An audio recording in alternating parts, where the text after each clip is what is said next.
కేటీఆర్ కి పిచ్చి ముదిరి పీక్ స్టేజ్ కి వెళ్లిందన్నారు ప్రభుత్వ whip Adesh Srinivas. Phone tapping లో నిజాలు భయపడుతుంటే మేకపోతు గాంభీర్యం ప్రదర్శిస్తున్నారన్నారు.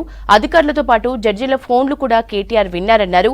రేవంత్ రెడ్డి బీజేపీలోకి వెళ్తాడని కేటీఆర్ ఇంకోసారి మాట్లాడితే బాగుండదన్నారు ఆదేశ్ శ్రీనివాస్. ముదిరి పీక్ స్టేజ్ కు పోయిన వాళ్ళు ఏ విధంగా ప్రవర్తిస్తారో ఆ విధంగా ఆయన మాట్లాడుతున్న తీరును ముందుగా మేము తప్పుపడుతూ మా సీఎం గారి పైన వారు మాట్లాడిన మాటలను తప్పుపడుతూ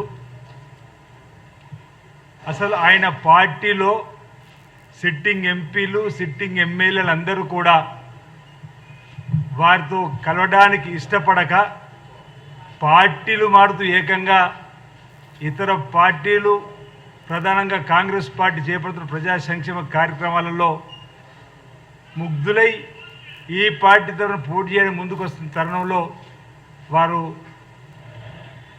ఫ్రస్ట్రేషన్లోనే ఈ విధంగా మాట్లాడుతున్నట్టుగా మీ సందర్భంగా ప్రజానికానికి తెలియజేసుకున్నాం.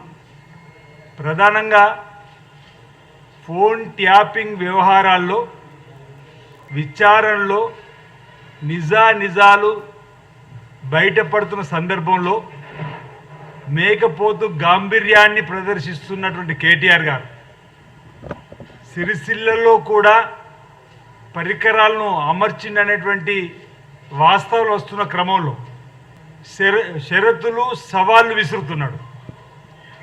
గతంలో డ్రగ్స్ విషయంలో మా నాయకుడు అప్పుడు పీసీ అధ్యక్షుడు ఉన్న రేవంత్ రెడ్డి గారు సవాళ్ళు విసిరిండు. గన్ పార్ట్ దగ్గరకు వచ్చి పరీక్షలకు సిద్ధంగా ఉన్నాడు.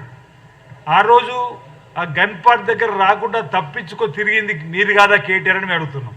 సీనీ తారలు ఇట్లా వింటున్నాం. ఈ మాట మేము అనకూడదు కానీ జడ్జీలకు సంబంధించినట్టు ఫోన్ ట్యాపింగ్ కూడా చేసినట్టుగా మా ఫోన్లు ట్యాపింగ్ చేయడం, మా రేవంత్ రెడ్డి గారు పీసీ అధ్యక్షుడు ఉన్న 2 కిలోమీటర్ల చుట్టూ కూడా ఫోన్ ట్యాపింగ్ ద్వారా ఈరోజు ఇవన్నీ ఒకటి తర్వాత ఒకటి బయట ప్రపంచంలోకి వస్తుంటే మీ నిజ స్వరూపం ప్రజలు తెలుసుకొని లోక్సభ ఎన్నికల్లో ఒక్క సీటు కూడా గెలుతలేమని చెప్పనేటువంటి